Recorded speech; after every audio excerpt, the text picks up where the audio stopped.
David Bilbao, qui est chargé de projet au sein du réseau des soins palliatifs. Bonjour. Bonjour Monsieur Baudin, On va, bonjour tout le monde. on va parler avec vous de cette journée que vous organisez, mais peut-être avant cela, peut-être revenir sur les soins palliatifs. Tout le monde connaît vaguement ce que représentent les soins palliatifs. Est-ce qu'il y a une définition précise de ce que ça représente? Moi, il y a une phrase que j'aime beaucoup. Les soins palliatifs, c'est tout ce qu'il y a à faire quand il n'y a plus rien à faire. C'est-à-dire qu'une fois que le diagnostic a été posé, que vous êtes atteint, enfin que une personne est atteinte d'une maladie incurable, grave, qui ne se soignera pas, donc, eh bien, il reste plein de choses à faire, que ce soit du réconfort au niveau de la douleur, au niveau psychologique, au niveau matériel, réconforter aussi la famille. En fait, il y a plein de pans qui jouent et qui doivent être faits, quoi. Au-delà du simple aspect médical. Ouais, complètement. Et, l'aspect au niveau de l'entourage, enfin, l'aspect médical est certes très important, parce qu'on ne soigne pas une personne de la même manière quand elle a une chance de s'en sortir que quand on sait que c'est terminé. Il y a des traitements qui des fois peuvent être lourds, mais on se dit ok, ça vaut le coup, dans quelques temps ça va aller mieux, ou des fois on se pose la question de savoir ce que ce traitement vaut le coup ou pas à partir du moment où de toute façon l'issue est fatale, quoi. Alors, il y a plusieurs structures qui s'occupent de soins palliatifs en Nouvelle-Calédonie. Dans votre réseau, quelle est sa spécificité et comment est organisé l'ensemble des structures qui interviennent sur ce domaine du soin palliatif? Alors, il y a des structures de soins palliatifs quasiment dans tous les centres de santé importants, au CHT notamment, au Medipôle. Le réseau de soins palliatifs, en soi, notre association, elle a été créée en 2012 par Chantal Barbe, qui est un médecin spécialisé en soins palliatifs et qui est assez reconnu sur le territoire, et qui trouvait que justement, il n'y avait pas assez de soins palliatifs à domicile. Parce qu'en fait, ce qui se passe, c'est que si on vous annonce une maladie grave, incurable, mais que vous n'avez pas à être hospitalisé, vous rentrez chez vous et puis... La personne ne s'occupe de vous, ou presque. Ouais, plus ou moins, quoi. Et donc ça, on se rend compte que ça peut être assez angoissant, assez perturbant.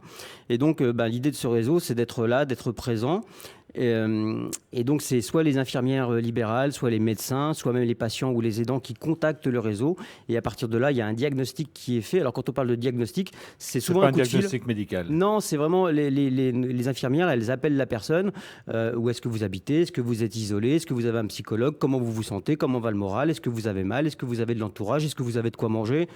Ça va vraiment, c'est tout ça qu'elles couvrent. Et puis à partir de là, elles vont mettre en action tous les acteurs justement qui seront nécessaires pour que la personne aille le mieux possible et que cette fin annoncée soit la plus douce, la plus positive et la plus normale possible. Combien de personnes sont suivies aujourd'hui par ce réseau de soins palliatifs et votre structure en particulier? Alors de plus en plus, parce qu'on fait beaucoup de travail de sensibilisation. Là, sur l'année 2024, on est environ à 200 personnes qui sont suivies. En 2023, on était à 135. Donc là, on avait le projet de vouloir embaucher une troisième infirmière parce que la demande, en fait, on n'arrive pas à fournir toutes les demandes.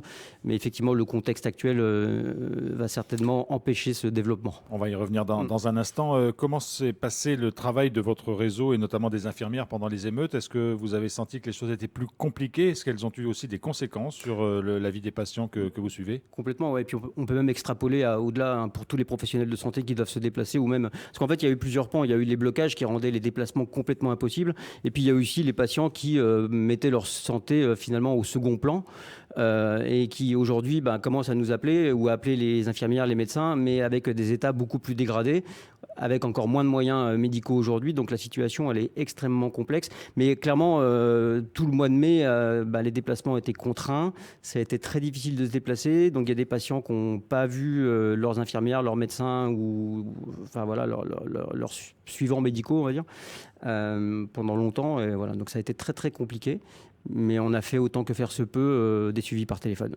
Et évidemment, ça ne remplace pas le physique. Ça ne remplace pas le contact, bien évidemment. Alors aujourd'hui, vous organisez ce forum des soins palliatifs et des associations de santé.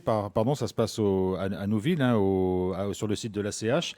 Il y a plusieurs portes d'entrée finalement dans ce forum. On va évoquer la première et elle fait écho à ce que vous venez de dire. C'est notamment ce matin, vous réunissez non seulement le réseau des soins palliatifs, mais les associations de santé qui œuvrent un peu dans votre domaine. L'idée, c'est de réfléchir à faire une sorte d'état des lieux de la survie de ces associations. Est-ce qu'il faut parler de survie aujourd'hui? Ah oui, complètement. Ah oui, on en est là. Là, on a une vingtaine d'associations qui seront représentées ce matin et on va discuter entre nous, on va se regarder dans les yeux et on va voir qui sera encore là en 2025 parce qu'il y en a beaucoup qui risquent de fermer d'ici là. Et là, on parle de conséquences directes sur l'ensemble de la population. Les 20 associations qui vont être là ce matin, elles touchent plus de 10 000 personnes à travers le territoire. sur du soin direct ou de l'accueil de jour pour des enfants handicapés, par exemple. Enfin, voilà. Et ça, le jour où ces structures vont fermer, c'est le visage de toute la Calédonie qui va être chamboulé. Donc aujourd'hui, on va se regarder dans les yeux, on va voir, OK, toi, tu es encore là en 2025, oui, non, comment on peut faire. On va voir aussi comment est-ce qu'on peut mutualiser nos moyens pour essayer de limiter nos coûts, comment est-ce qu'on peut peut-être mutualiser aussi les compétences, et puis voir où est-ce qu'on va essayer d'aller trouver de l'argent. Là, en grande partie, on a des subventions, en grande partie par l'Agence sanitaire et sociale, qui dépend donc du gouvernement qui est en difficulté. Enfin, vous voyez un petit peu l'effet domino qui se passe.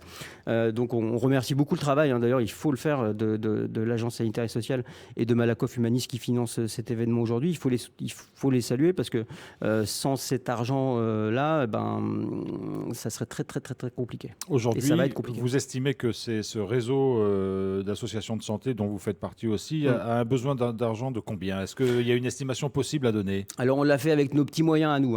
On l'a fait vraiment, c'est un chiffre qu'il faut vraiment prendre vraiment à la louche. Mais on a 10 associations qui ont répondu à un sondage qu'on a lancé et leurs frais de fonctionnement pour 2025 s'élèveraient à 150 millions.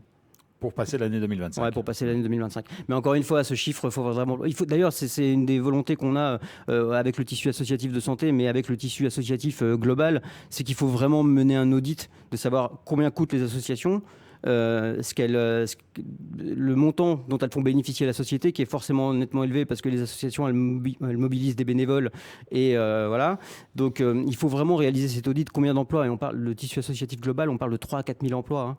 C'est-à-dire que, et puis, elles ont un poids dans le tissu social, économique, de santé qui est fondamental, qui est énorme. Le jour où elles seront plus là, les associations, ça va faire très très mal. Et donc, il faut tout faire pour sauver ce tissu associatif. Alors, on n'est pas là pour décorer, quoi. David Bilbao, ça, ce sera la première partie de la matinée, qui est un peu en interne, si j'ose dire. Le grand public n'est pas forcément invité à cette partie-là. En revanche, à partir de midi, vous ouvrez vos portes un peu plus largement. On sort les guitares et les clowns. Pour un grand pique-nique. On va parler des guitares et des clowns après, mais il y a d'abord un grand pique-nique et puis après l'après-midi, un certain nombre de conférences. Ouais, il y a plusieurs causeries. Donc là, on veut vraiment faire des espèces de tables rondes très ouvertes avec des experts identifiés sur, par exemple, les soins palliatifs, pour qui, pourquoi, comment, combien ça coûte, à quoi ça sert. Et puis une deuxième causerie sur comment anticiper ces obsèques, ces funérailles quand la fin est déjà annoncée. Là, c'est animé par Béatrice Pietri, notamment, qui est une conseillère en métier funéraire et qui sera là pour répondre à toutes les questions des gens qui seront là. C'est pas des conférences, c'est vraiment, il y a un expert un temps d'échange. Il y a un expert qui est identifié et puis on fait, chacun peut poser des questions, répondre. Et puis aussi les cafés mortels.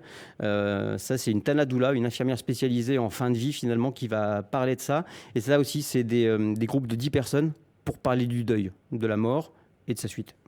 Voilà. Ça, c'est pour l'après-midi. Ça, c'est le premier café mortel, il est à 10h30 en vrai, parce que le premier a rencontré un grand succès, on a décidé d'en faire un deuxième, et l'autre est à 13h. Ça, c'est sur inscription, faut aller voir sur notre page Facebook. Et il y aura une conférence finale à 18h. Alors, c'est vraiment le point d'orgue de cette journée. À 18h, on a Pierre Ouellepa en tant que président de la FOL et Joël Casarero en tant que membre fondateur du mouvement Construire Autrement, qui s'unissent pour une conférence exceptionnelle sur justement se poser la question, imaginons la Nouvelle-Calédonie sans son tissu associatif. Et là, on voudrait vraiment que tous les Calédoniens se mobilisent et soient là ce soir pour poser des questions, pour écouter, pour qu'on ait un niveau d'information assez égalitaire sur ces questions-là, parce que finalement, on trouvera les solutions dans l'engouement populaire que cette question va susciter. Il faut vraiment que tout le monde soit là pour entendre ce qui va être dit, pour comprendre la gravité de la situation dans laquelle on est, et ensuite, on pourra envisager des solutions à la hauteur des enjeux cruciaux qui sont en cours, quoi. Alors, vous avez aussi voulu faire de cette journée une journée festive. Ça peut paraître un peu paradoxal quand on aborde des thèmes comme ceux que vous allez aborder, mais voilà, le site s'y prêtait et vous aviez envie de faire une rencontre aussi, puisque vous êtes sur le site de l'ACH, entre les personnes qui souffrent de handicap parfois lourds et le grand public. Et c'est exactement ça. On a aussi voulu en profiter donc pour aller faire une journée vraiment festive, ludique. On a Guy Raguin, on a Sylvain Lorgnier, on a Sylvain Bova qui prend la guitare à partir de 13h. Tout ça dans les jardins arborés des foyers Reznik, donc sur le site ACH qui est un site absolument magnifique. On a mis des stretch tents, okay, donc on sera à l'abri du soleil, de la pluie et même du vent. Donc venez, participez à tout ça et on finit avec un grand concert de Léo Sunrise ce soir. Donc on va chanter, on va danser, tout en abordant ces sujets complexes mais de façon hyper décomplexée en fait. Le Forum des soins palliatifs et des associations de santé qui débute à 9h ce matin pour une partie plutôt réservée aux professionnels et aux membres de ce réseau, avec une journée plus ouverte à partir de midi. Merci David Bilbao d'être venu nous en parler ce matin. Merci Monsieur Baudin.